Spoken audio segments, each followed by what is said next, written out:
Welcome back to Fireside Unsolved. In this episode, we're diving into another collection of unexplained and mysterious photographs.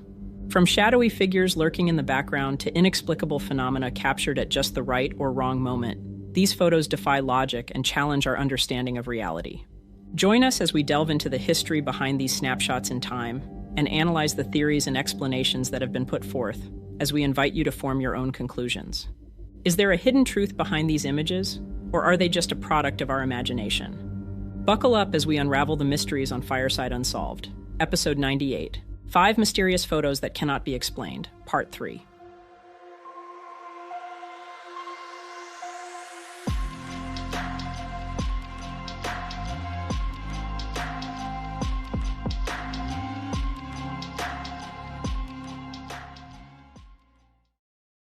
On March 22, 1959, in the town of Ipswich, Suffolk, England, Mrs. Mabel Chinnery and her husband embarked on their annual pilgrimage to pay their respects at the grave of her mother, Mrs. Ellen Hamill. As they arrived at the cemetery, Mr. Chinnery chose to stay in the car while his wife visited her mother's grave. Armed with a newly acquired camera, Mrs. Chinnery took several photographs of the gravestone, capturing the memory of her visit. After taking a few shots, she realized she had just one photo left. On her way back to the car, she decided to use this final shot to capture a candid picture of her husband, patiently waiting in the vehicle.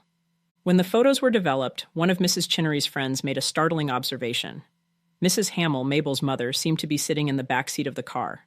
Startled, Mrs. Chinnery inspected the photograph more closely.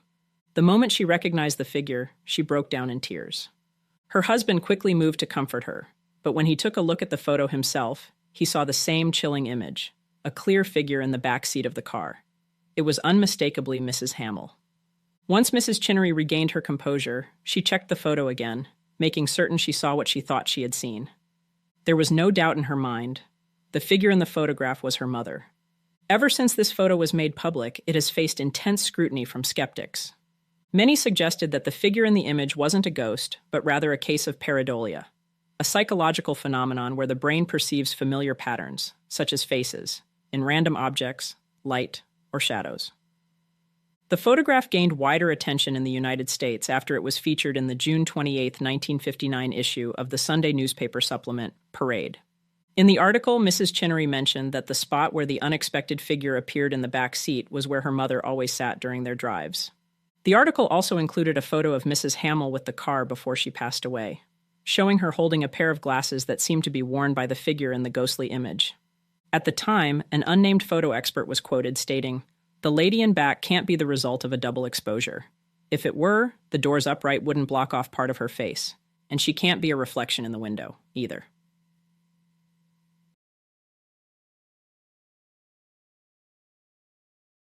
Between 1917 and 1920, Swiss oil geologist Louis-François Fernand Hector Deloise and his team embarked on an expedition through the dense, mountainous forests of the Sierra de Perijá, near the Venezuela-Colombia border. Their mission, to search for oil along the River Tara and Rio Catatumbo. This remote and rugged region was not only challenging due to its terrain, but also because it was home to the formidable Motilone Indians, known for fiercely defending their lands. One day, while Deloise and his crew rested near the Tara River, deep in the jungle, they were startled by the sudden appearance of 2 large monkeys emerging from the woods. The creatures screamed, shook branches, and moved upright, holding onto bushes as they approached. Their aggression escalated as they broke off branches, waving them like weapons. When the monkeys began hurling excrement at the already exhausted and terrified men, Deloise and his crew, in a desperate act of self-defense, grabbed their guns and fired. The male monkey managed to escape despite being wounded, but the female was killed. Deloise and his men were stunned by the size of these creatures. They had never seen such large monkeys before.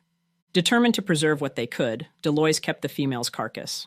However, by the time he returned home, the only evidence he had left was a single photograph, tucked away in his travel notebook. Over time, the memory of this strange encounter faded, nearly forgotten amidst the many challenges of his expedition. Years later, while flipping through Deloise's notebook, French anthropologist Georges Montandon stumbled upon the mysterious photograph. Although he was well versed in the various monkey species known at the time, he had never encountered anything like the creature in Deloise's picture. The animal's size, reported by Deloise to be 4 feet, 5 inches tall, and its distinctive features, such as the absence of a tail and the presence of 32 teeth, set it apart. Montandon noted that these traits were strikingly similar to those of Old World anthropoids, leading him to speculate that the creature might be a human-like ape, potentially the only one native to the Americas. He considered it a possible missing link between apes and humans. In 1929, after much persuasion, Deloys agreed to share his story with the Illustrated London News. That same year, Montandon published his findings in the Journal de la Société des Americanistes, and later presented his conclusions to the French Academy of Sciences in Paris. Montandon was so convinced of the creature's significance that he proposed a new genus, Amaranthropoides, naming the species Loicy in honor of its discoverer. At a meeting of the French Academy of Sciences, Georges Montandon eagerly presented what he claimed to be groundbreaking evidence of an American ape, an unknown species that he believed was the New World counterpart to the African gorilla and the Asian orangutan. Deloys, under significant pressure from Montandon, also supported this controversial hypothesis. However, they faced intense scrutiny from naturalists and anthropologists at the Academy, who questioned their claims with suspicion. Critics raised several points about the photograph: the absence of a tail, the creature's set of only 32 teeth, and its spider-monkey-like face. They also noted the striking resemblance of the female's bottom half to that of a female spider monkey, further fueling their doubts.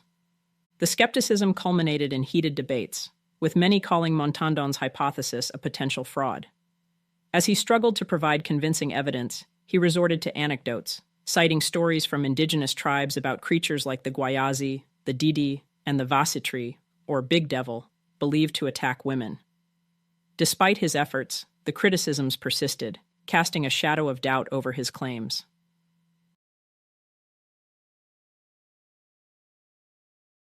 Over 6 years ago, a Reddit post surfaced that captured the unsettling discovery of one Redditor's friend. While cleaning a house, she encountered a framed photo that was deeply disturbing, a bizarre and macabre tribute to JonBenet Ramsey. The photo itself was unsettling, but it was the surrounding elements that truly sent chills down her spine. The frame was encircled by what appeared to be real teeth, meticulously arranged in a strange display. The horror of the find was compounded by the fact that neither the Redditor nor their friend lived anywhere near Colorado, where the tragic case of JonBenet Ramsey had unfolded. This added an extra layer of unease to the already chilling scene. The presence of such a grotesque tribute in an unrelated location suggested a disturbing fascination with the case, and the meticulous arrangement of the teeth around the photo only heightened the sense of dread. The discovery left her feeling profoundly unsettled. The combination of the eerie tribute and the inexplicable context of its location created a deeply disturbing experience, raising unsettling questions about the motivations behind such an odd display.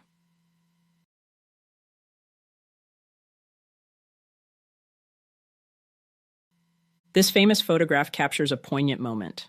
An elderly woman sitting comfortably in a chair, posing for the camera with a gentle expression. Standing directly behind her is an elderly man, his presence seemingly inconspicuous at first glance. However, the story behind this image adds a haunting and eerie dimension to the scene. The elderly woman had been suffering from dementia, a condition that often led her to speak aloud to her long-deceased husband. Her daughter, aiming to preserve a moment of clarity and connection, took a photograph of her mother. When the film was developed, the daughter was startled to find an unexpected and ghostly detail: the image of her deceased father, standing behind the woman, clearly visible in the photograph. The spectral figure of the man was unmistakable, and the eerie resemblance to the woman's late husband was striking. To further substantiate the chilling discovery, the daughter also shared a black and white photograph of her parents from their younger years. In this older image, the man's appearance bore a remarkable and unsettling similarity to the figure seen in the ghostly photograph, providing a stark confirmation of the spectral presence. This photograph not only captured a tender moment, but also an inexplicable connection between the living and the dead. The combination of the woman's dementia-driven conversations with her deceased husband and the ghostly figure in the photograph has left many pondering the mysteries of life, death, and the unknown realms that lie between.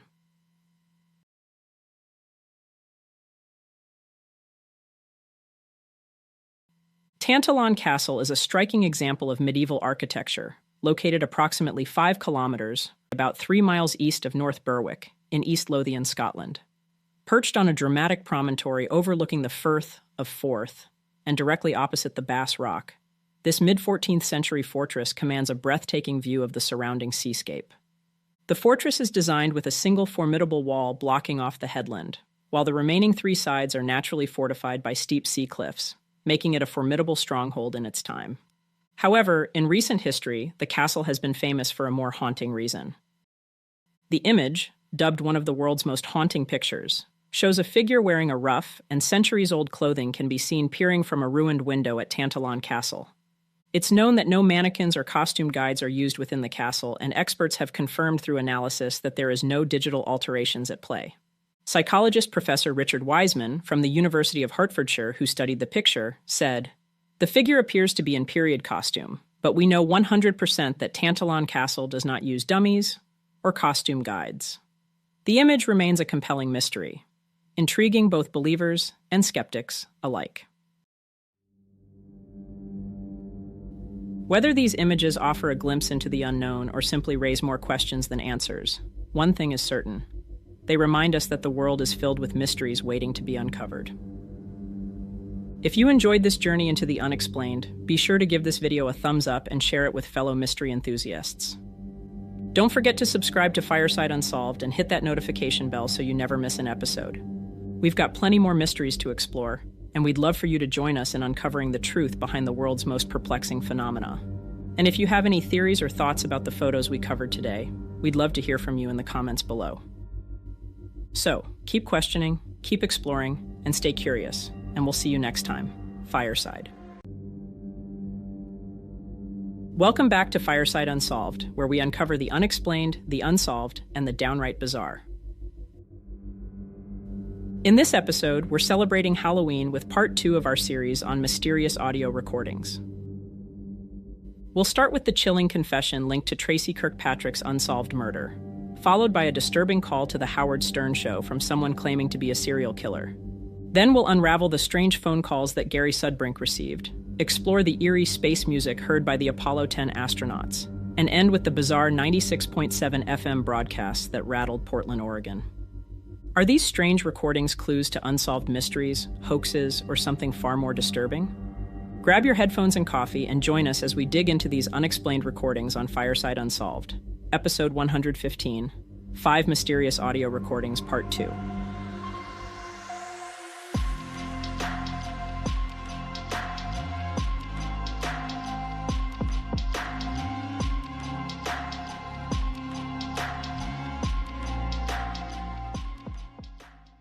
On March 15, 1989, 17-year-old Tracy Kirkpatrick was working alone, in charge of closing the small clothing store she worked part-time by 9 p.m.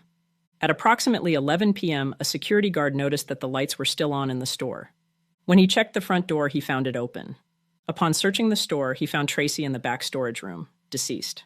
The scene was gruesome, and Tracy was stabbed multiple times. The police investigated various leads, including friends, family members, and local residents, but nothing substantial emerged. Then, something strange happened. In 1991, 2 years after Tracy's murder, a man identifying himself as Don called a nationwide crime tip line. Hello, my name is Don, and I'm calling from Frederick, Maryland. I know this is going to sound surprising, but 3 months ago, I stabbed a girl to death. And you might think that in making this tape, I'm setting myself up to be caught, but there are a lot of guys named Don in Frederick. The girl I killed was working in a ladies' sportswear store. I often came by and talked to her when she was working alone.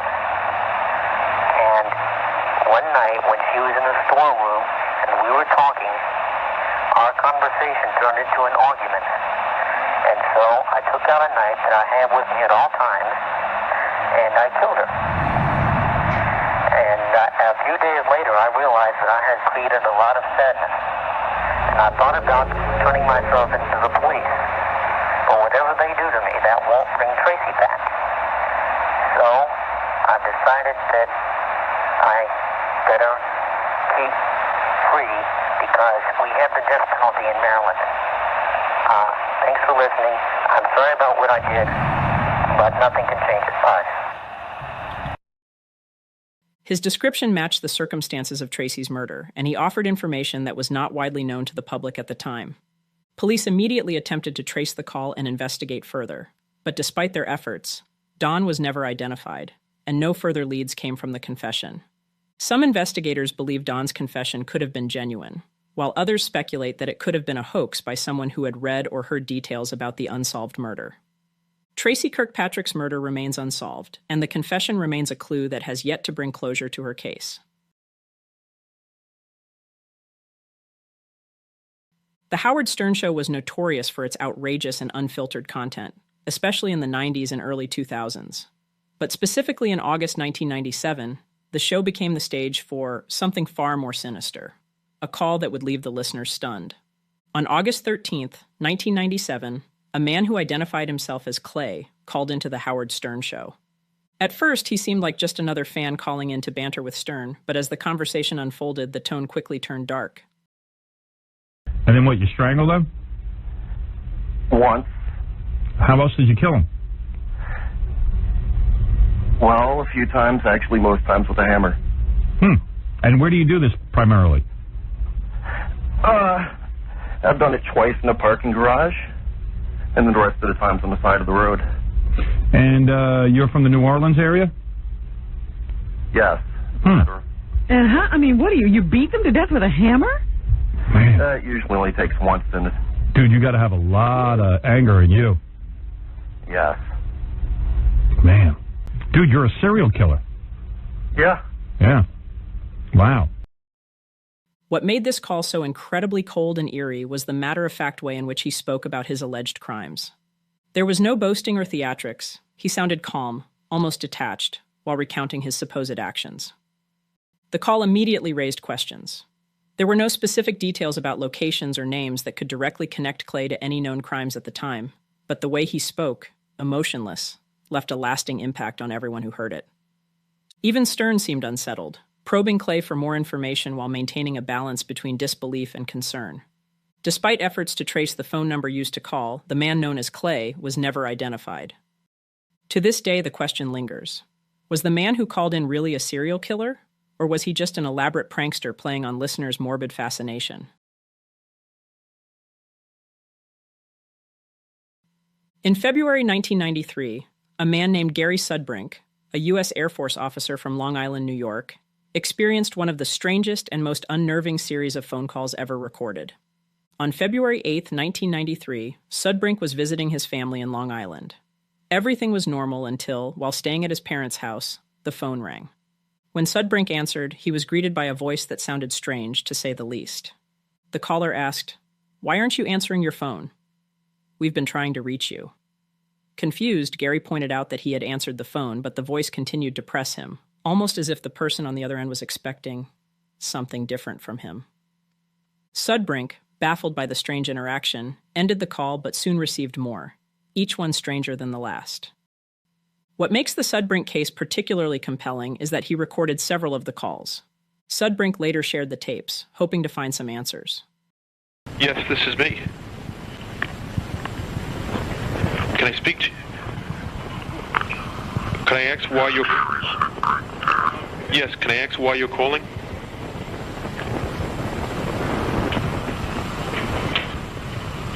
Can I please ask... Yes, this is... Yes, that is me.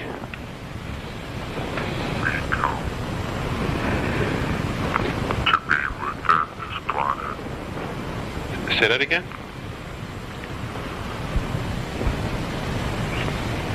This planet. Leave?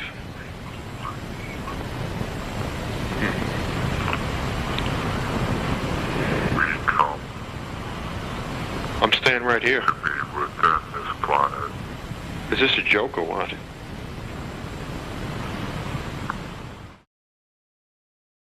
While the recordings certainly sound bizarre and inexplicable, no concrete evidence has ever surfaced that can explain their origin.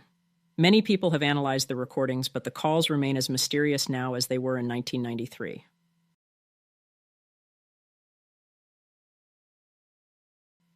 In May 1969, just 2 months before Apollo 11's historic moon landing, the crew of Apollo 10 undertook a vital mission to test the spacecraft intended for lunar exploration. While the mission proceeded smoothly, an eerie incident occurred that has puzzled scientists and enthusiasts for decades. The astronauts reported hearing space music while orbiting the moon's far side. Apollo 10, the fourth manned mission in the Apollo program, served as a dress rehearsal for Apollo 11. Crew members Commander Tom Stafford, Lunar Module pilot Gene Cernan, and Command Module pilot John Young were tasked with flying to the moon, separating the lunar module and descending to within 50,000 feet of its surface. During their passage behind the moon, communication with Earth was lost for about an hour. During this radio blackout, the astronauts began hearing strange noises over their headsets, described as a whistling that resembled music.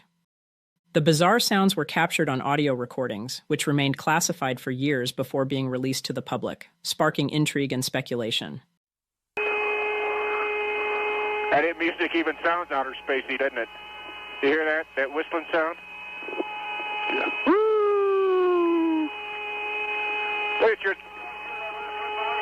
Yeah, it sounds like, outer space type music. Hey, Tom, is your insulation all burned off here on the front side of your window over here? Right? Yeah. Mine's all burned off. Heading out here, where are you, John?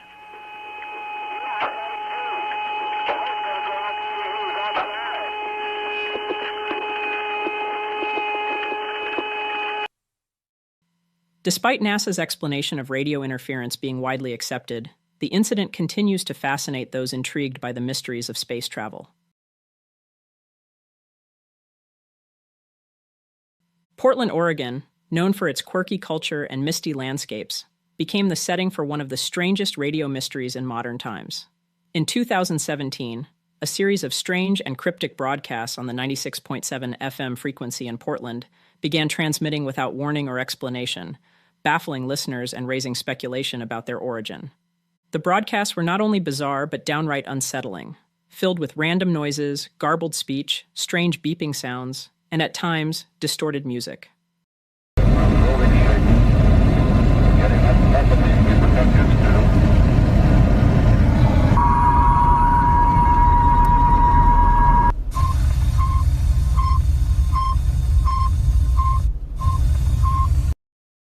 As these broadcasts continued without official acknowledgement or explanation, theories ranging from government experiments to pirate radio stations and even alien contact took hold, cementing 96.7 FM's broadcasts as an unsolved audio mystery.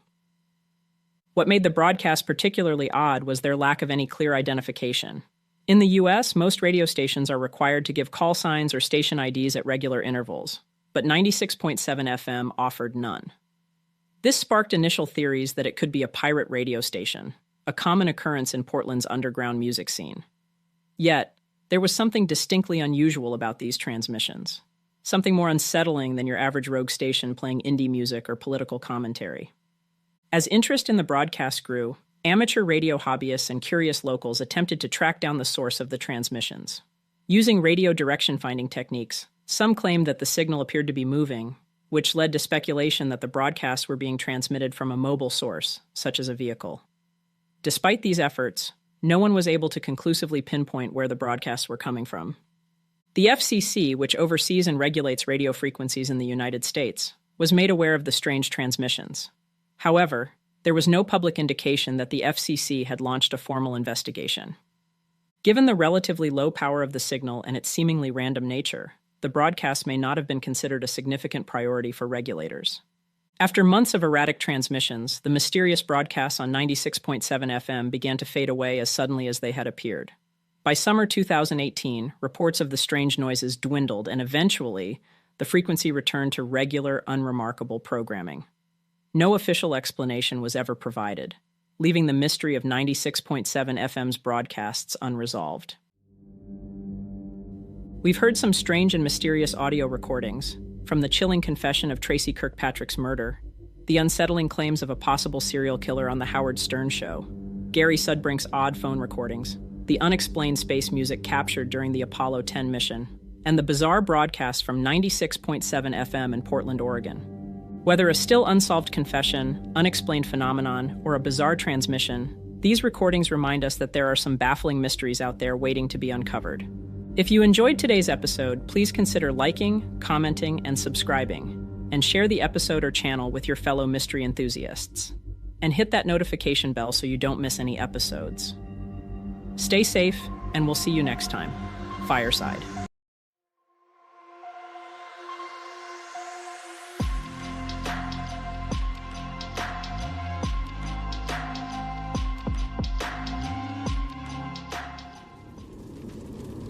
Think about the end of an action movie. The hero runs through fire, saving an innocent person before the timer ticks down to 0, and then a massive explosion swallows everything. The screen fades to black, credits roll, curtain falls. That's how a star is supposed to die. One violent blast, a final act, and then nothing. Show's over. But in 2014, 500 million light years away, one star refused to stick to the script. Astronomers spotted what looked like a standard supernova. They labeled it IPTF-14HLS. A star's death usually plays out fast. In the simplest terms, it explodes, shines brilliantly for a few months, then fades away. That's the normal pattern of events. Except this one didn't fade. Instead, this one began getting brighter again, then dimmed, then brightened again. Over and over again. It pulsed like a dying engine trying to sputter back to life. For 2 years, it kept pulsing in the dark, refusing to die. And its debris wasn't slowing down either. The explosion just kept racing outward, like something was still feeding it. And then came the twist.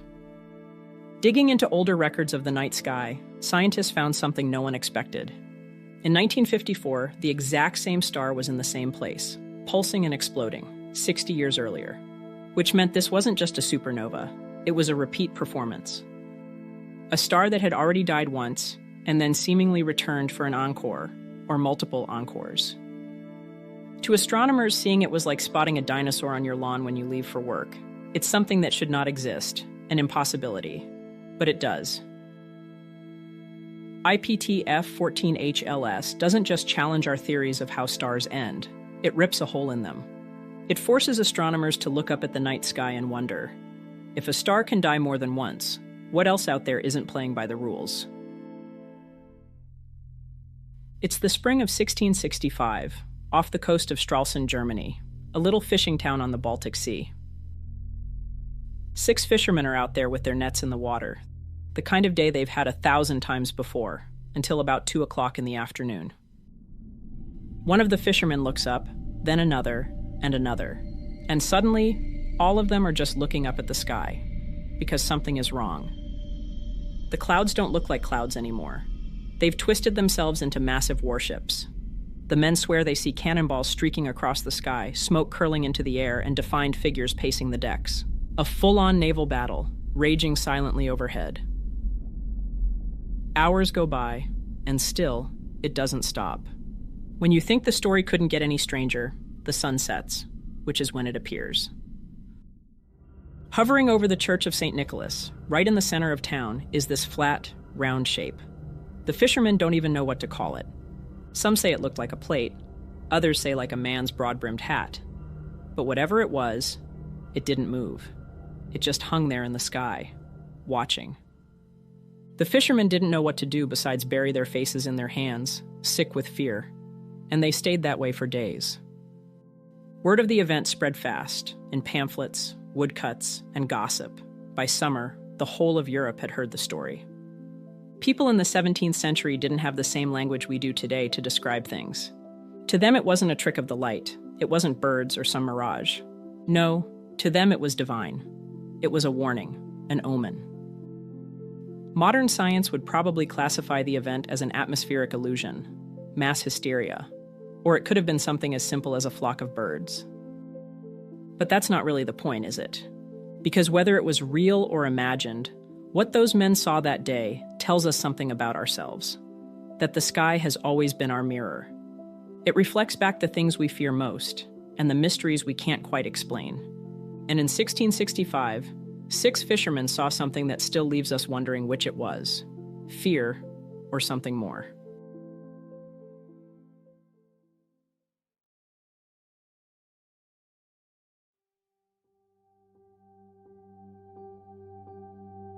Let's talk about the Tully Papyrus. Unlike the zombie star or the cloud battle over Germany, this one isn't so much a celestial mystery as it is a historical one. The year was 1933, and a man named Alberto Tulli, the director of the Egyptian section of the Vatican Museum, was looking around a Cairo antique shop. He stumbled on a papyrus from the time of Pharaoh Thutmose III that supposedly described mysterious fiery discs in the sky in ancient Egypt. But there was a catch. The price was too steep. So instead of buying it, he copied it and made his own version of the text. Fast-forwarding some years later, Tully dies and his papers are passed along to an Italian scholar named Boris de Raschewilz. De Raschewilz claims to have translated Tully's copy, and his translation is where we get this whole story of glowing discs. The translated text reads, "In the year 22, on the 3rd month of winter, at the 6th hour of the day, the scribes of the House of Life observed something remarkable, a circle of fire moving across the sky. It had no head. From its mouth came a foul odor. Its body measured about 1 rod in length and 1 rod in width. It made no sound. The scribes were terrified. Their hearts trembled, and they fell to the ground on their bellies. They went to the Pharaoh to report what they had seen. His Majesty ordered the events to be studied, comparing them to the writings preserved in the House of Life. He meditated on what this sign could mean. Days later, the fiery circles returned in even greater number. They lit up the sky more brightly than the sun itself, stretching across the heavens to the very limits of the 4 corners of the world. Their presence was powerful and overwhelming. The king's army looked on, and his Majesty stood among them. It was after supper when the circles rose higher, moving southward. And as they did, fish and birds rained down from the sky. It was a wonder unlike anything seen since the founding of the land. His Majesty ordered incense to be burned, to offer peace to the gods, and he commanded that these events be recorded in the House of Life, so that they would be remembered for eternity. It's cinematic, it's creepy, and it's also probably not real. Because here's the kicker. No one has ever actually seen the papyrus the event was originally copied from. Not then, not now, not ever. Because Tully never bought it. The original's whereabouts are a total mystery if they ever existed at all. And de Raschewilz even admitted later that he never saw the papyrus himself. He just worked from Tully's rough notes. Which means the whole thing rests on copies of copies. A telephone game stretched across decades. Most mainstream Egyptologists today consider it a hoax, probably a story cooked up out of a real ancient text, polished up for magazine readers hungry for something sensational. But here's the thing. The Tully Papyrus sticks around because it scratches at something very human. Our need to make sense of the unknown, even if the evidence is thin at best. And maybe that's the bigger lesson. Sometimes the mystery isn't what was in the sky. It's how the story took flight in the first place.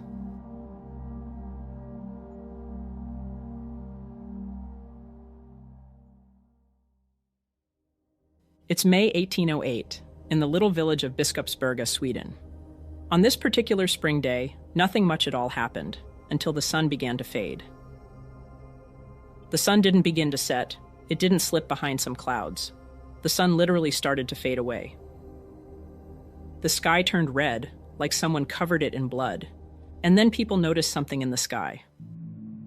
Thousands, maybe millions, of small dark spheres, reportedly no bigger than a fist, drifting towards them from the horizon. At first, they were a murky brown color, but as they got closer, they began absorbing the light, turning into velvety black orbs, and they just kept coming. There was no sound either, just an endless procession of small globes drifting above the village for 2 hours straight. One witness, a member of the Swedish Academy of Sciences, was there to see it all. He claimed that one of the spheres fell to the ground near him. When it did, it left behind this strange, thin, gelatinous film. And then just like that, the orbs vanished. Scientists of the time were stumped. Some thought it was possibly volcanic ash from far away. But how does that explain the perfect spheres or the strange residue? Others guessed some unknown atmospheric phenomenon, but the truth is that no one knows for sure. More than 2 centuries later, the Biskopsberga orbs remain unsolved, hanging somewhere between natural science, myth, and the unexplained.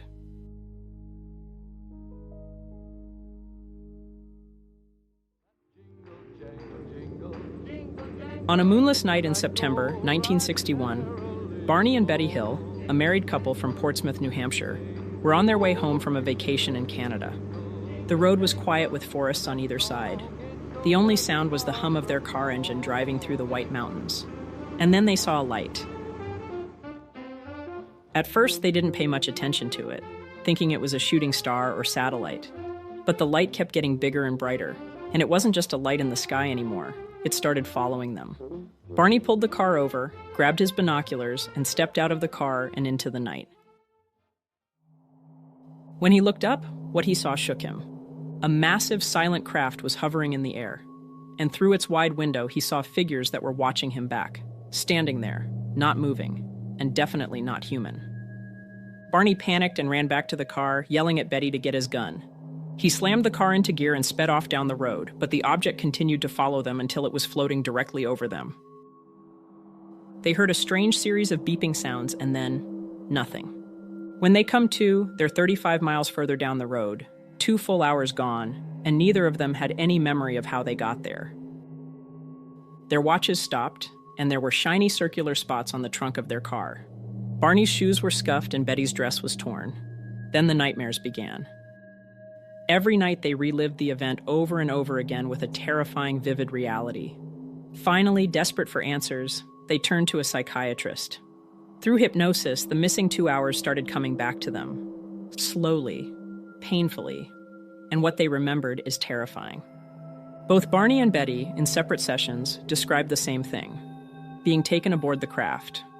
They were both given medical exams and underwent strange procedures.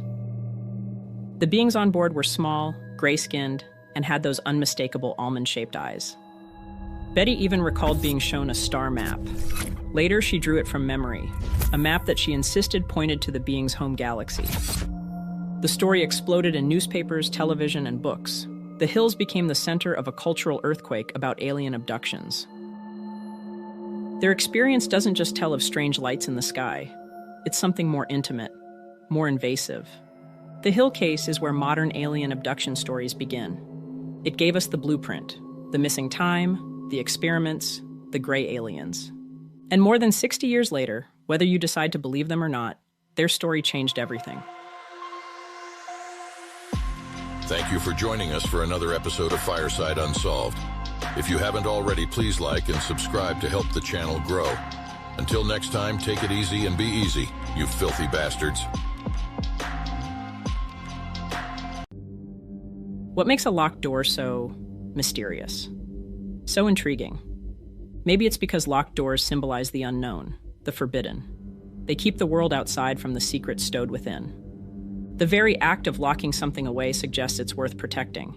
But what lies behind these impenetrable barriers? Today, we'll uncover the history behind 5 of the world's most mysterious locked doors.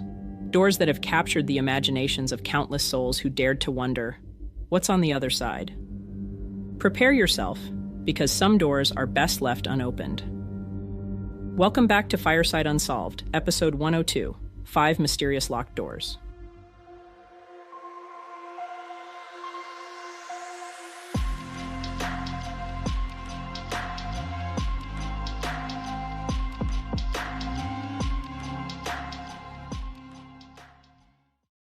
In 1974, a group of farmers in Shanxi Province, China, made a discovery that would echo through history. As they worked an ordinary field, their shovels struck fragments of clay, a piece of a human figure. Little did they know, this was merely the tip of the iceberg. Soon, archaeologists swarmed the site, uncovering a series of pits filled with thousands of life-size terracotta figures. Soldiers standing in silent ranks, war horses ready for battle, acrobats caught mid-performance, esteemed officials, and even lifelike animals. This unassuming field held one of the greatest archaeological finds of all time, revealing the long-buried army that guarded the tomb of China's first emperor. The terracotta army that was discovered was put there to stand eternal guard over the nearby mausoleum of Qin Shi Huang, the formidable first emperor of the Qin dynasty, who ruled from 221 to 210 BCE. While much of the necropolis surrounding the mausoleum has been explored, the emperor's tomb itself remains sealed to this day, untouched by human hands for over 2,000 years. A key reason for the reluctance to open Qin Shi Huang's tomb is the fear that doing so could irreparably damage it, destroying invaluable historical information. The hesitation isn't only about preserving history. There could also be immediate and potentially deadly dangers lurking within. According to an account by the ancient Chinese historian Sima Qian, written around 100 years after Qin Shi Huang's death, the tomb is rigged with deadly booby traps meant to kill any intruder. It reads, "Palaces and scenic towers for 100 officials were constructed, and the tomb was filled with rare artifacts and wonderful treasure. Craftsmen were ordered to make crossbows and arrows primed to shoot at anyone who enters the tomb. Mercury was used to simulate the 100 rivers, the Yangtze and Yellow River, and the Great Sea, and set to flow mechanically." Even if the 2,000-year-old booby-trapped bows have long since deteriorated, Sima Qian's account hints at another, more insidious danger: rivers of toxic liquid mercury, ready to flood the tomb and poison any who dares to enter.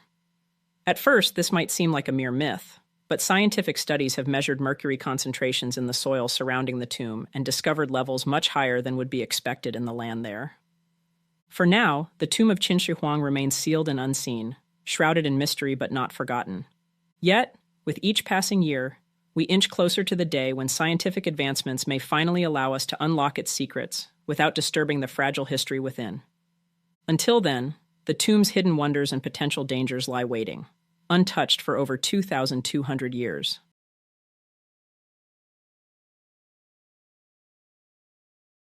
The Sri Padmanabhaswamy Temple, an ancient marvel with a history stretching back to 500 BC, is located in East Fort, Thiruvananthapuram, the capital of Kerala. Dedicated to Lord Vishnu, the temple is revered as a sacred site where the deity reigns supreme. In 2001, archaeologists unearthed 6 mysterious underground vaults beneath the temple, labeled Vaults A through F. Since then, 5 of these vaults have been opened, and the public became aware of their contents as recently as 2011. Vaults A and B are said to hold vast treasures of gold, while Vaults C and D contain a dazzling array of gold and silver jewelry. Vaults E and F are filled with various utensils and ritualistic items related to temple ceremonies. Among the incredible treasures uncovered from the opened vaults of Sri Padmanabhaswamy Temple are artifacts that seem almost beyond belief. Researchers have found gold coins dating back thousands of years, a stunning 9-foot-long gold necklace, sacks brimming with diamonds, and a small, intricately crafted golden statue of an elephant, to name just a few items discovered in the vaults. Each item tells a story of opulence and devotion, leaving many in awe of the temple's vast wealth. However, Vault B of the Sri Padmanabhaswamy Temple remains unopened. The entrance is guarded by a serpent carving and an elaborate setup of 2 antechambers leading to the main vault, designed as a formidable deterrent. These ancient carvings, depicting a serpent and a yakshi, serve as a stark warning to all who approach. Legend has it that Vault B was sealed with powerful Nagapasam mantras, chanted by the highest religious authorities during the reign of King Marthanda Varma. This ritualistic protection was believed to safeguard the temple's treasure, and the curse it is said to contain can reportedly only be lifted by one of the highest priests. In the 1930s, vandals attempted to breach Vault B, but they were allegedly attacked by a swarm of snakes that seemed to materialize out of nowhere, reinforcing the legend of the curse. Another intriguing tale from over a century ago recounts how temple priests tried to unlock the vault to use its treasure to alleviate a severe famine. As they neared the door, they were said to have heard the sound of gushing waves from within, leading to speculation that Vault B might be connected to the Arabian Sea. Despite these tantalizing stories and the significant historical and cultural value of the treasure, the royal family of Travancore has refused to allow any further exploration. They believe that opening Vault B could invoke divine wrath and unleash a curse upon the nation, making it a sealed chapter in the temple's history.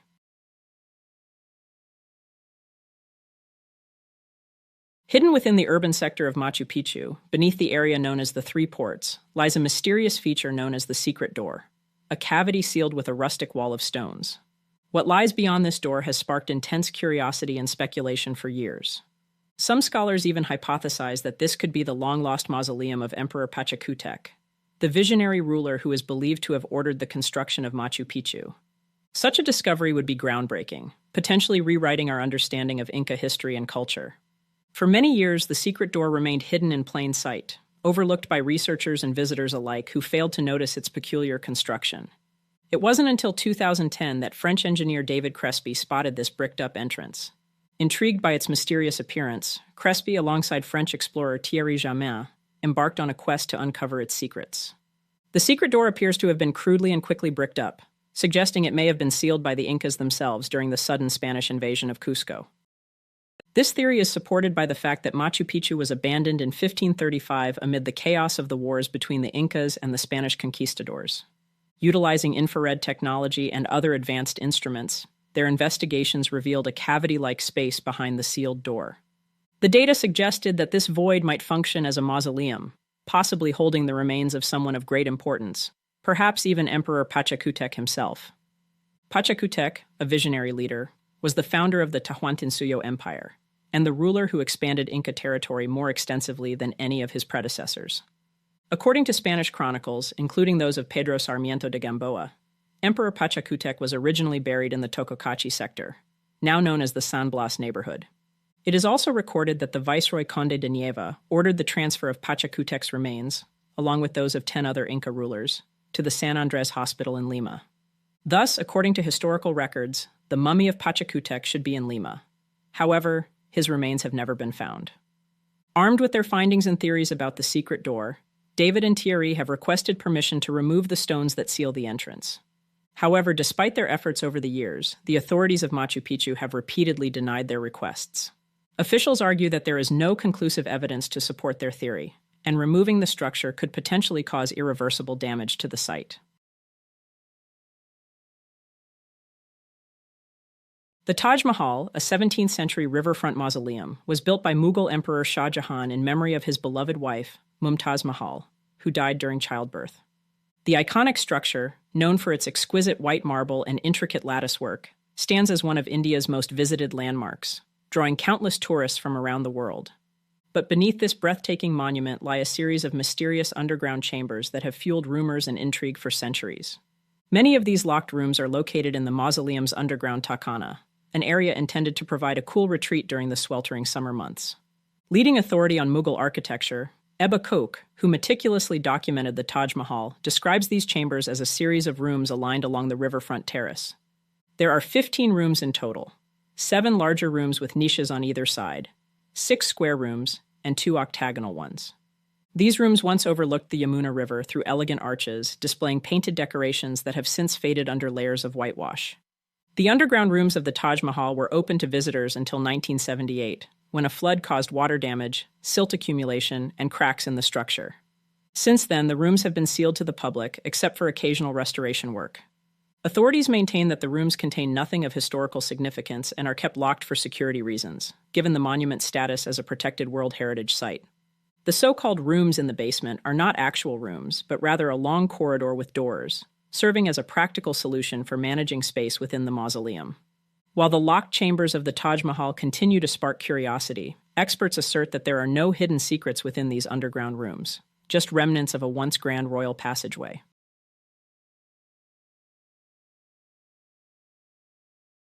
The Great Sphinx of Giza, one of the most famous monuments in the world, stands as an ancient marvel with a history of intrigue. Not only is it the largest monolithic statue globally, but it also represents a unique hybrid creature, with the head of a human and the body of a lion, an icon that draws from both Egyptian and Greek mythology. Estimated to be around 4,500 years old, this ancient monument continues to captivate scholars and tourists alike. The Sphinx is thought to have been much larger in its original form, as suggested by the discovery of enormous stone blocks and abandoned tools around the site. However, the most tantalizing secrets of the Sphinx may lie underground, near its paws. In recent years, a group of scientists employed seismographic technology to detect 2 hidden chambers beneath the paws of the Sphinx. Some enthusiasts speculate that these chambers could be the legendary Hall of Records, rumored to contain ancient scrolls that reveal the secrets of our shared past. Despite the speculation, the chambers remain inaccessible. Their entrances are still sealed, and the researchers have yet to receive permission to explore them fully. Another mysterious entrance was found in 1926, when under the direction of French Egyptologist Émile Barrès, the Sphinx was cleared of sand, uncovering an entrance to a tunnel at ground level on the north side of its rump. However, this opening was subsequently closed with masonry and nearly forgotten for more than 50 years. The passage's existence was later recalled by 3 elderly men who had worked as basket carriers during the initial clearing, leading to its rediscovery and excavation in 1980. There is some debate regarding the origin of this passage. Some scholars believe it was created by Colonel Howard Vyse, an English soldier and Egyptologist, who noted in his diary in 1837 that he had been boring near the tail of the Sphinx. This suggests that Vyse may have created the passage, although others propose that it could be of ancient origin, perhaps an exploratory tunnel or an unfinished tomb shaft. The mystery of the Great Sphinx of Giza remains, with its hidden chambers, forgotten passages, and enigmatic origins continuing to inspire curiosity and speculation. From ancient tombs hidden deep within the earth to forgotten chambers beneath iconic monuments, these sealed entrances evoke a timeless allure. Each one holds a story, a treasure, or perhaps a curse, just waiting to be discovered, or left untouched for eternity. As we stand before these mysterious thresholds, we are reminded that some mysteries may never be solved, and maybe that's what keeps them so fascinating. After all, the unknown has a way of keeping us curious, inviting us to wonder what lies just beyond those doors. Thank you for joining us on this episode, and we'll see you next time. Fireside.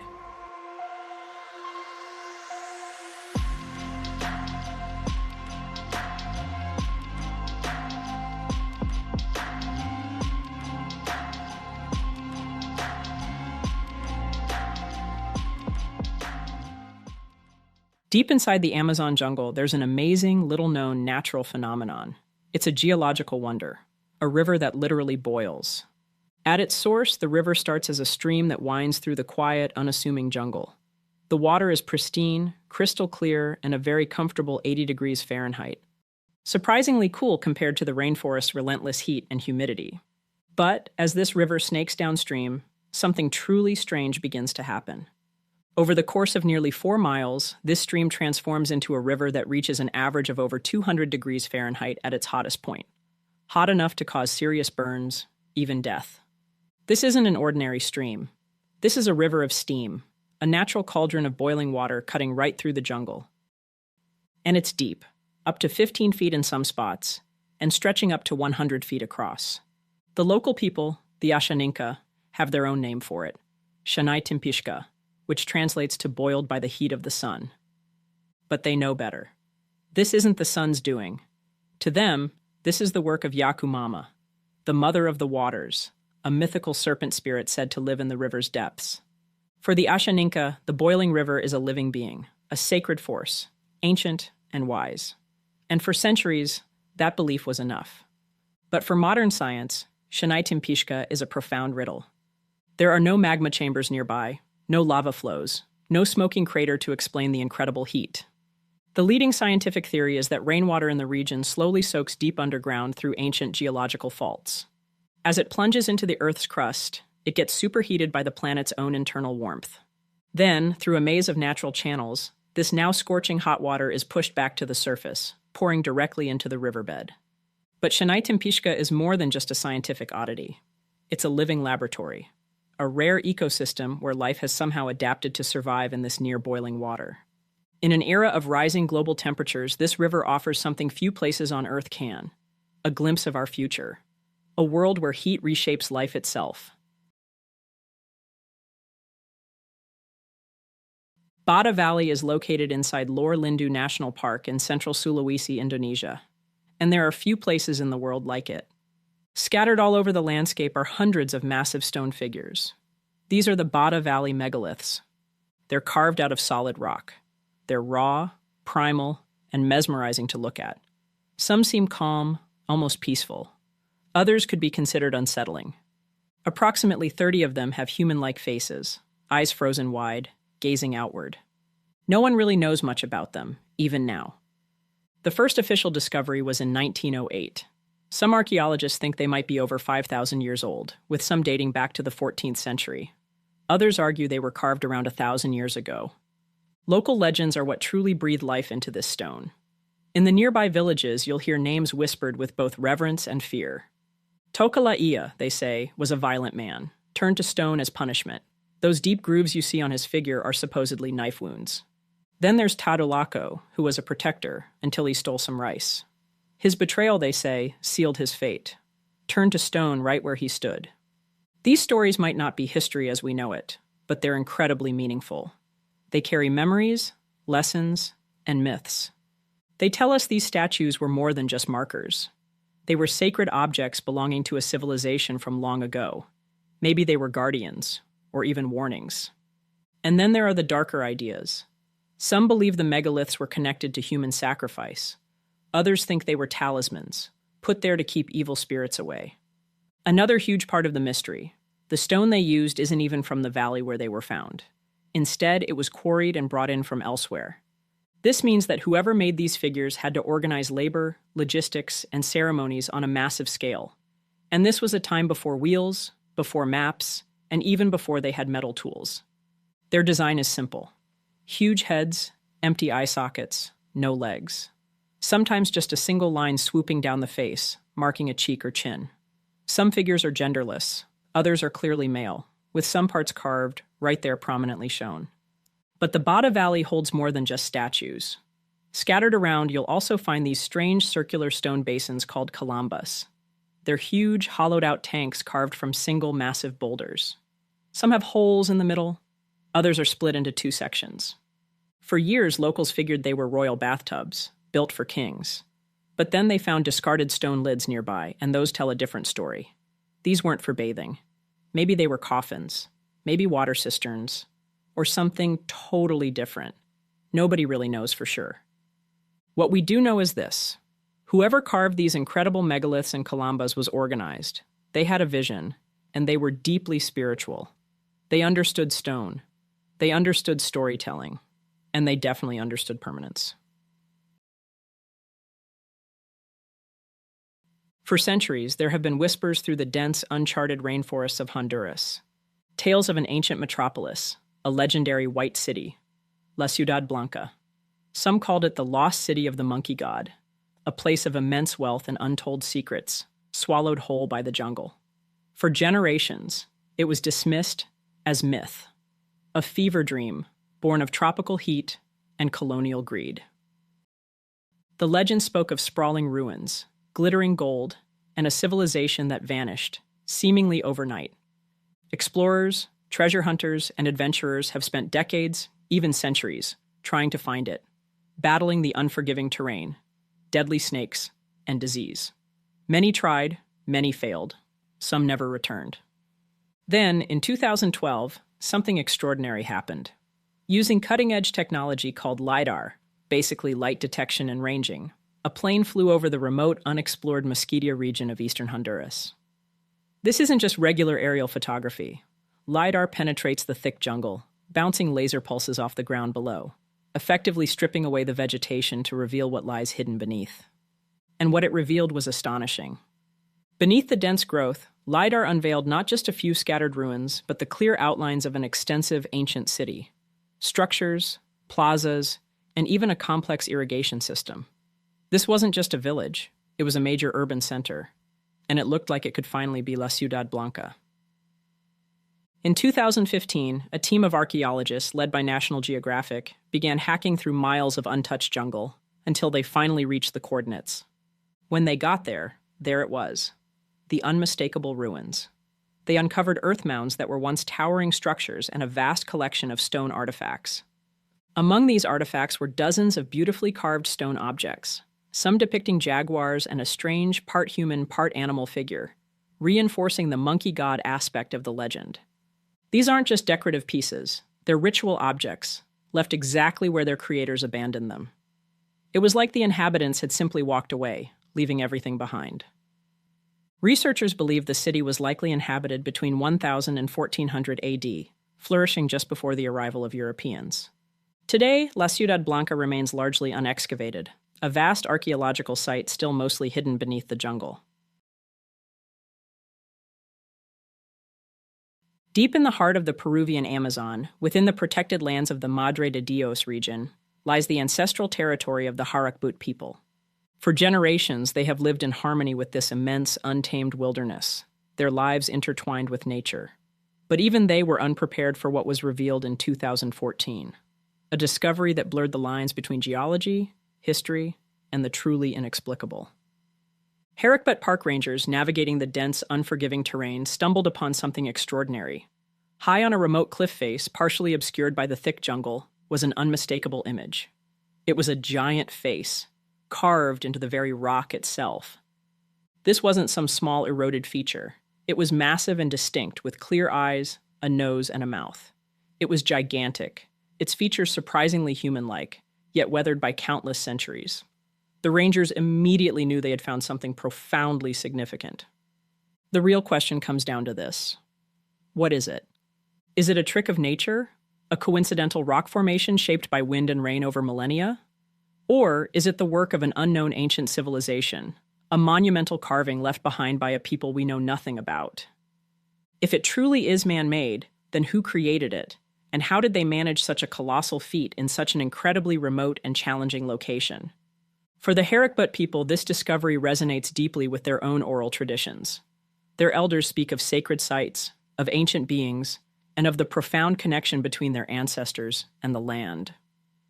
The face immediately became a powerful symbol, a tangible link to their past, reinforcing their spiritual ties to their territory and strengthening their fight to protect it. Scientists and geologists who have seen images of the face are divided. Some argue that while striking, it could indeed be a natural formation. Others point to the remarkable symmetry and distinct features, which some suggest is a sign there was an intelligence behind its creation. The face remains largely unstudied, a colossal mystery staring out from the depths of the Amazon. For centuries, we imagined the Amazon rainforest as a pristine, untouched wilderness.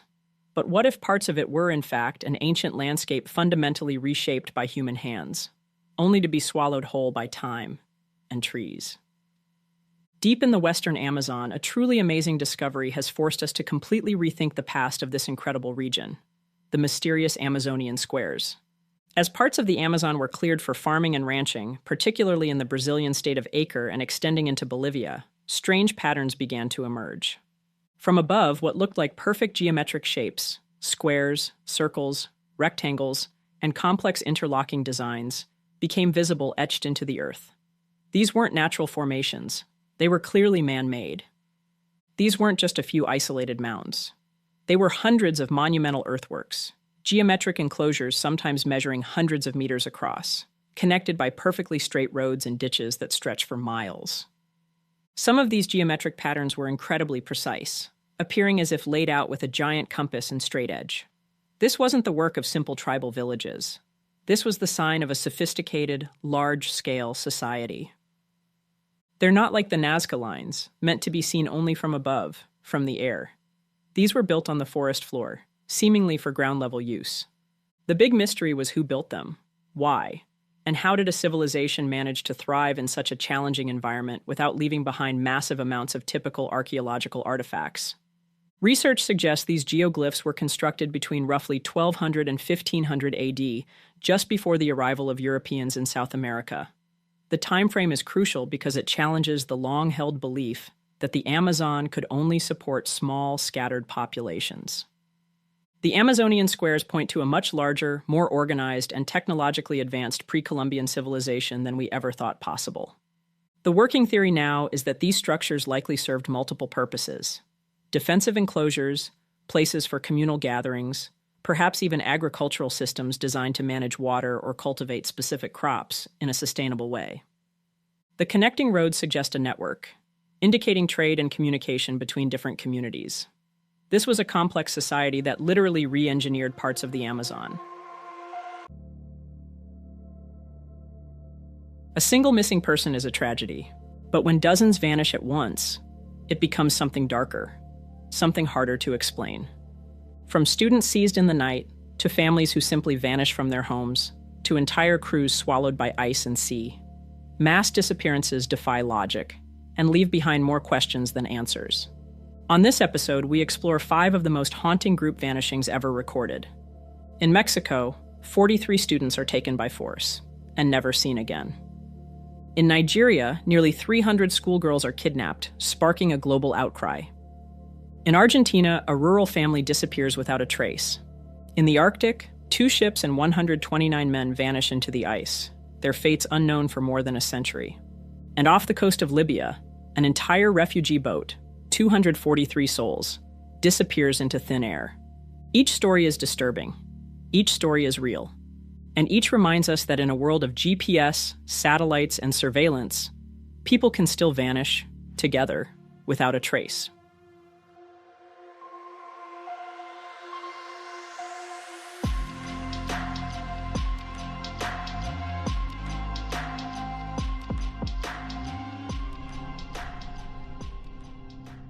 September 26, 2014 was a night like any other in southern Mexico, when a group of 43 students from the Ayotzinapa Rural Teachers College set out on a bus ride that would end in one of the darkest and most confounding disappearances in modern history. The 43 students were headed to Mexico City to honor the anniversary of the 1968 Tlatelolco massacre, a brutal government crackdown on protesting students decades earlier.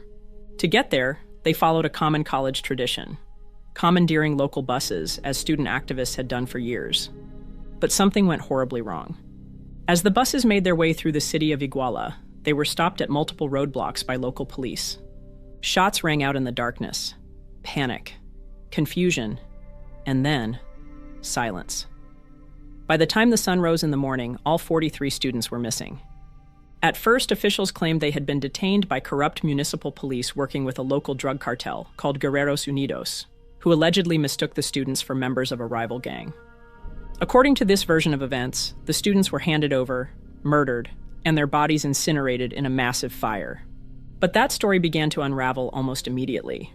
Independent investigators, including a team of international forensic experts, concluded that the mass incineration was scientifically impossible. There was no evidence of such a fire, no remains, no trace of anything. Then came the whispers that the buses may have been carrying illegal substances for a cartel, that the students unknowingly had been involved in something they were never meant to know about, and that the Mexican army, present in the area and monitoring the events, did nothing to stop what was happening. Some reports even suggest the military may have been directly involved. For the families of the missing, hope turned to heartbreak, and then to anger and fury. For years they demanded answers. Their marches filled city streets. Their faces, holding pictures of their missing children, became symbols of a nation's failure to protect its own people. Under a new administration, a fresh investigation was promised.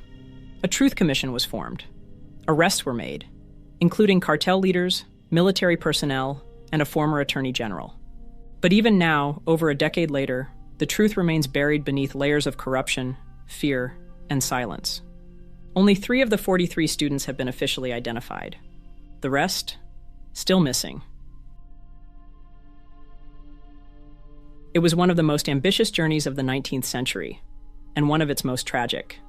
In 1845, British explorer Sir John Franklin set sail from England with 2 ships, HMS Erebus and HMS Terror, and a crew of 129 men.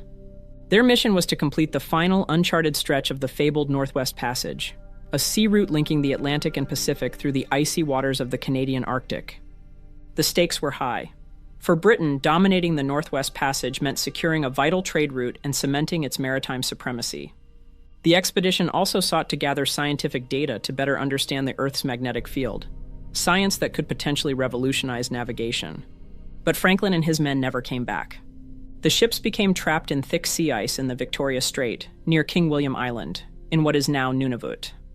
After more than a year of being icebound, the crew abandoned both vessels in April 1848.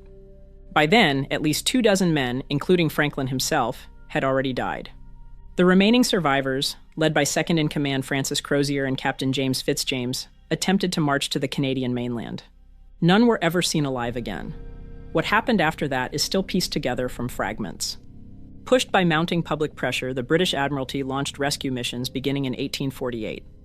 Over the next several decades, search expeditions uncovered scattered clues, skeletal remains, abandoned campsites, cryptic notes, and artifacts, literally frozen in time.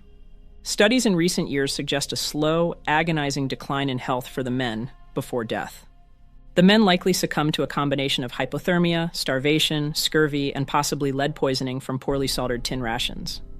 Traces of zinc deficiency were also found in some remains.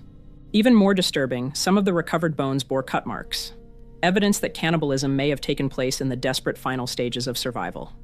Then, over 150 years after the expedition vanished, history surfaced. Literally. In 2014, a Parks Canada team discovered the wreck of HMS Erebus in the Queen Maud Gulf. Just 2 years later, the Terror was found, astonishingly well preserved, in Terror Bay, south of King William Island. Today, these wrecks are protected as a combined National Historic Site of Canada. In the summer of 2014, a boat carrying at least 243 refugees disappeared somewhere off the coast of Libya. No bodies were found. No debris was located. No survivors. Not a single confirmed detail about what happened next. The passengers, mostly Eritrean men, women, and children, a country in Northeast Africa, were fleeing one of the world's most repressive regimes. For $1,600 apiece, they entrusted their lives to smugglers who promised them safe passage across the Mediterranean, from the Libyan city of Al-Khums to Europe. But they never arrived. The smugglers were known. Miasho Tesfamariam, who arranged logistics and payments, and 3 others, Ibrahim, Jabir, and Jamal el-Saudi, a well-connected smuggling organizer in Libya. Tesfamariam would later be arrested, but his story was inconsistent. He claimed he didn't actually witness the boat's departure. But here's the strangest part. A ship that large, carrying hundreds of people, should leave at least some evidence that it sank. Even the most tragic Mediterranean shipwrecks left wreckage, bodies, something. This boat left nothing. An investigative reporter named Eric Reedy began chasing the mystery, using blogging and crowdsourcing to try and piece together the fragments. He would end up partnering with Medium editor Bobby Johnson, and together they launched the Ghost Boat Project to try and track what happened to the missing. At one point, there was hope. A phone call claimed that some of the passengers were detained in Tunisia, but that too was a dead end. Experts were baffled. Eritrean activist Alganesh Fiseha, herself a survivor of the regime the refugees fled, said it best. It is impossible that they disappeared into thin air. And yet, over a decade later, the ghost boat and the people aboard it remain just that, ghosts. It was January 2002 in Argentina's Entre Rios province when the Gil family disappeared. Ruben, his wife Margarita, and their 4 children lived on La Candelaria, a sprawling 500-hectare ranch located near the tiny village of Crucecitas Septimas. The ranch was owned by a man named Alfonso Guete, and the Gils worked the land as caretakers, scraping together a humble but stable life. On January 12, 2002, Ruben and Margarita took their children into town to visit a friend named Maximo Vega in Viale. To all accounts, it was an ordinary visit. Nothing seemed unusual. But after that night, no one ever saw them again. It wasn't until April, 3 months later, that Alfonso Guete finally returned the multiple phone calls from the Gil family's relatives, who at this point were concerned after not having heard from their family since January. Guete claimed the Gils had taken an extended vacation, something he had supposedly approved in January. But to their loved ones, that explanation didn't sit right. They found that Margarita hadn't collected her last paycheck from the school where she worked. The family didn't even have a vehicle. Then the first strange clue. On January 13th, the day after the last time the family was seen, calls were made from Ruben's cell phone to an unknown woman in Rosario. Authorities were never able to trace her, and Ruben's phone remained active, inexplicably, for over a year following. Ruben's sister, Luisa, filed the initial missing persons report with local police, but the investigation quickly fell into obscurity. Meanwhile, suspicions began to mount that the family hadn't left willingly.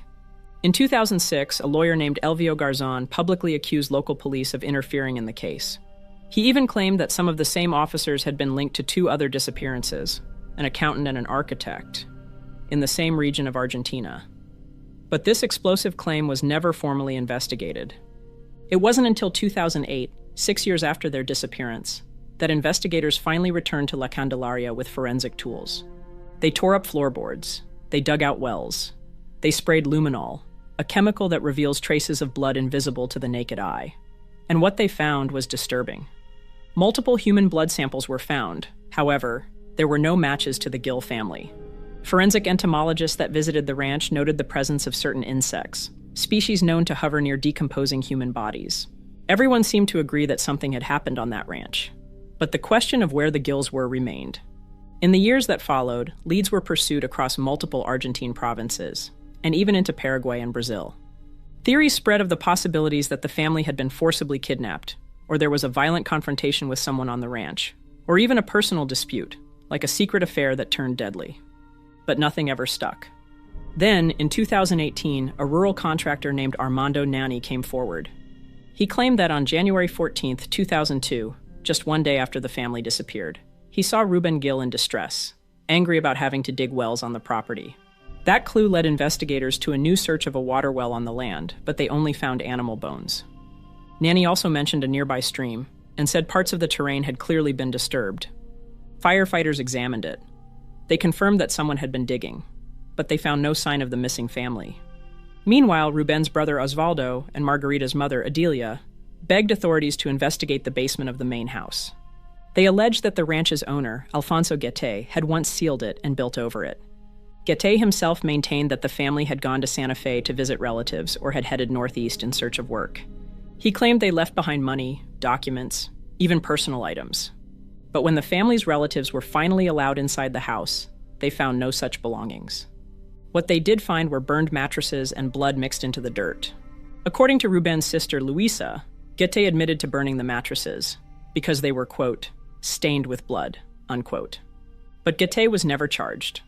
And in 2016, any chance of questioning him again was lost forever, when on June 16th, Alfonso Guete died in a car crash. To this day, the fate of the Gil family, Ruben, Margarita, and their 4 children, Maria Ofelia, Osvaldo Jose, Sofia Margarita, and Carlos Daniel, remains one of Argentina's most haunting unsolved mysteries. 6 lives, gone, with no evidence that they ever even existed. In the darkness of April 14, 2014, the quiet town of Chibok, Nigeria, a small majority Christian village, was jolted awake by the sound of engines, shouting, and gunfire. Hours earlier, warnings had come from neighboring towns. Convoys of armed men were heading toward Chibok, but no help ever arrived. What happened next would become one of the most haunting mass kidnappings of the 21st century. Under the cover of night, fighters from the Islamic extremist group Boko Haram stormed the government girls' secondary school.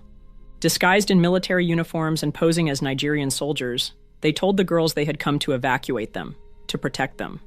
Instead, they burned homes, exchanged gunfire with the outnumbered local garrison, and forced nearly 300 schoolgirls, aged 16 to 18, into waiting trucks. Some were crammed into vehicles. Others were forced to march into the wilderness. Their destination was the dense, hostile expanse of the Sambisa forest, a place where Boko Haram had established fortified camps deep in its trees.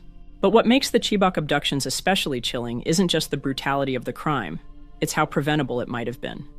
The school had already been closed for weeks due to safety concerns, yet the girls had returned, many from nearby towns, to take their final physics exams. And according to Amnesty International, the Nigerian military had received a warning about the incoming attack 4 hours before it began.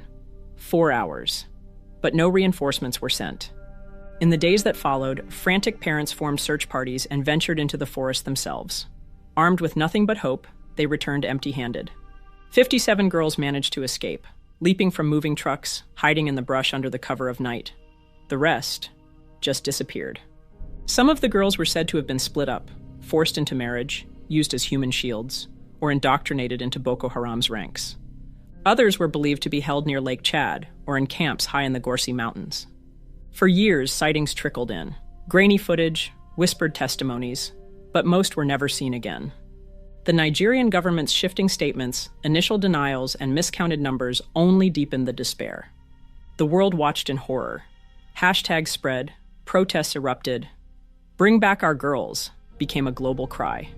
But as the years wore on, the voices began to fade. A decade later, over 90 of the girls are still missing, and a generation carries the weight of what was lost on that night. Imagine standing 8, 5 strange and mysterious paintings in history.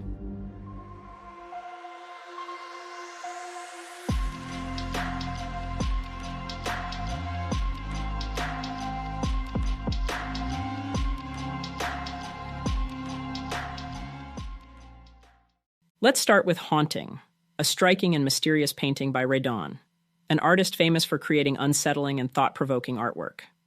This lesser-known piece perfectly captures Redon's interest in the darker side of human emotions. True to its name, Haunting stirs the imagination and creates a sense of unease.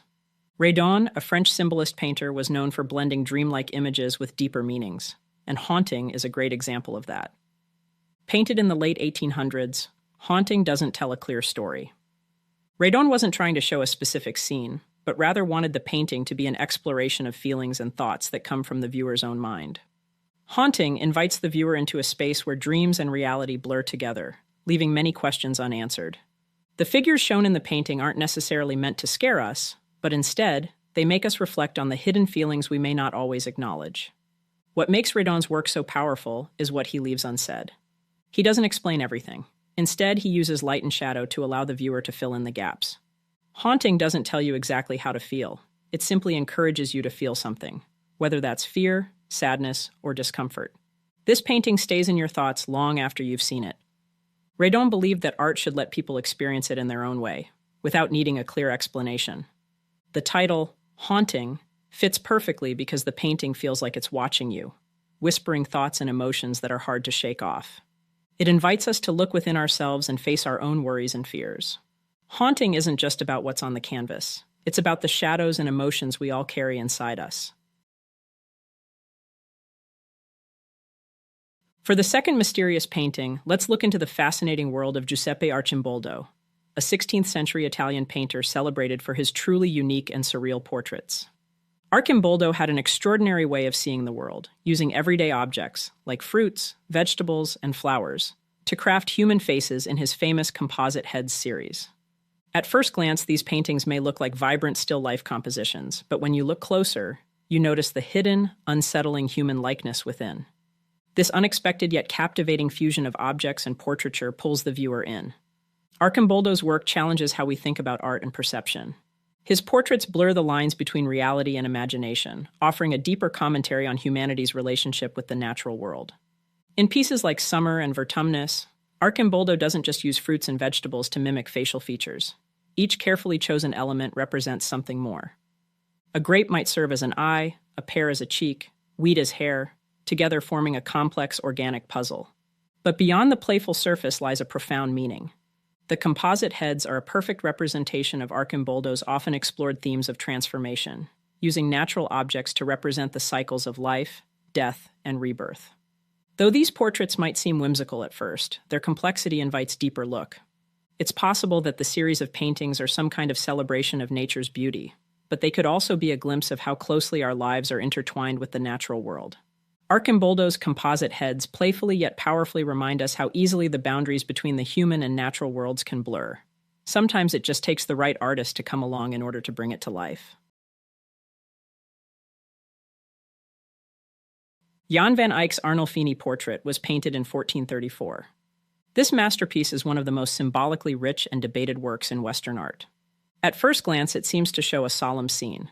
Giovanni di Niccolao Arnolfini, a wealthy merchant, stands alongside a woman in a beautifully decorated room, sharing a moment together. However, the deeper you look, the more questions there are, as every detail in the Arnolfini portrait carries meaning. One of the first observations many have about the painting is that while Giovanni Arnolfini is easily recognizable, the woman's identity remains uncertain. Some believe she is his wife, but historical records suggest she had already passed away by the time this portrait was created. This has led to speculation. Is this a portrayal of a new couple? A tribute to a lost spouse, a friend, cousin, or perhaps something more symbolic? The way the couple is posed also raises questions. Giovanni has his right hand lifted, which many interpret as an oath, while the woman rests her left hand gently on her belly. This has led to speculation that the woman is pregnant, or her pose could simply be a symbol of fertility and the promise of life. The single candle burning in the chandelier could represent divine presence, while the small dog at their feet symbolizes loyalty. The oranges near the window, a luxury in 15th century Europe, might indicate wealth and prosperity. But perhaps the most captivating feature of the painting is the convex mirror on the back wall. Not only does it reflect the couple from behind, but it also reveals two additional figures, one of whom is believed to be the artist, Van Eyck himself. Above the mirror, the artist inscribes, Johannes de Eyck fuit hic, which when translated reads, Jan van Eyck was here. For some, this is blurring the line between reality and art, subtly reminding viewers of the artist's own presence within this intimate scene. The Arnolfini portrait is more than just a depiction of a man and a woman. It's a puzzle filled with symbols and secrets. Its meticulous details, unexplained gestures, and unanswered questions continue to captivate anyone who encounters it.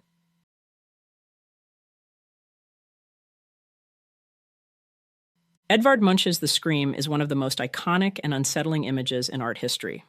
Painted in 1893, it captures the raw emotion of existential terror, resonating deeply with viewers across generations and cultures.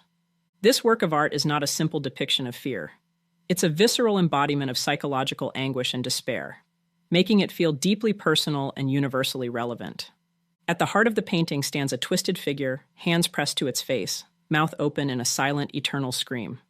This figure seems overwhelmed by panic, as if the very fabric of reality is unraveling around it.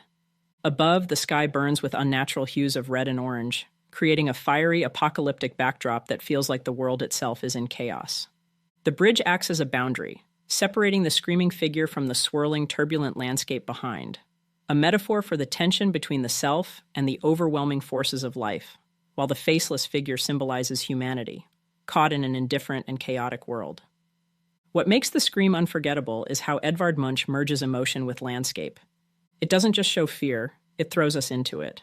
The distorted figure, the tumultuous sky, and the oppressive atmosphere combine to create an immersive experience of dread that's hard to shake off.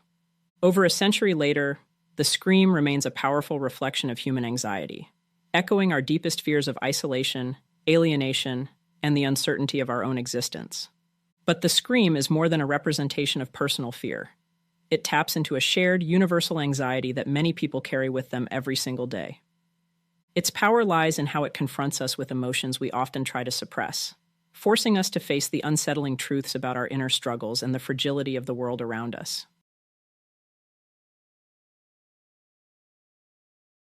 Pablo Picasso's The Old Guitarist, a haunting and emotional painting that captures the deep feelings of loneliness and despair. Created in 1903 during Picasso's Blue Period, a time marked by personal loss and poverty, this work is dark and somber, featuring a palette of blues and grays. In the center of the painting, we see an emaciated elderly man, hunched over his guitar, eyes closed, as though the music is the only solace in his otherwise desolate world. Picasso's minimalistic composition, featuring just the man, his guitar, and an empty background, draws our full attention to the frail figure.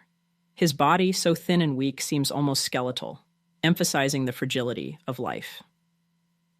Despite the man's frail appearance, he clings to the guitar. It reflects the deeper themes Picasso explored during his Blue Period, including isolation, poverty, and the suffering of the human spirit, while also hinting at the glimmer of hope that art can bring. The painting's cool, blue tones heighten the feelings of sadness and detachment. However, the guitar stands out as a symbol of beauty and meaning in an otherwise grim existence. It suggests that even in the darkest moments, art has the power to provide comfort and a sense of purpose. The Old Guitarist is more than just a portrait of a struggling musician. It's a profound exploration of the human condition. It speaks to universal themes of suffering and resilience, reminding us that creativity, in any form, can provide an escape from life's darkest moments. Thank you for joining us on this journey through some of the strangest and most mysterious paintings in history. Remember that behind every brushstroke lies a haunting backstory and a mystery waiting to be uncovered.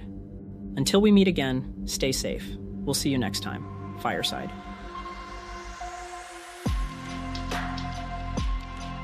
Thank you for joining us for another episode of Fireside Unsolved. If you haven't already, please like and subscribe to help the channel grow.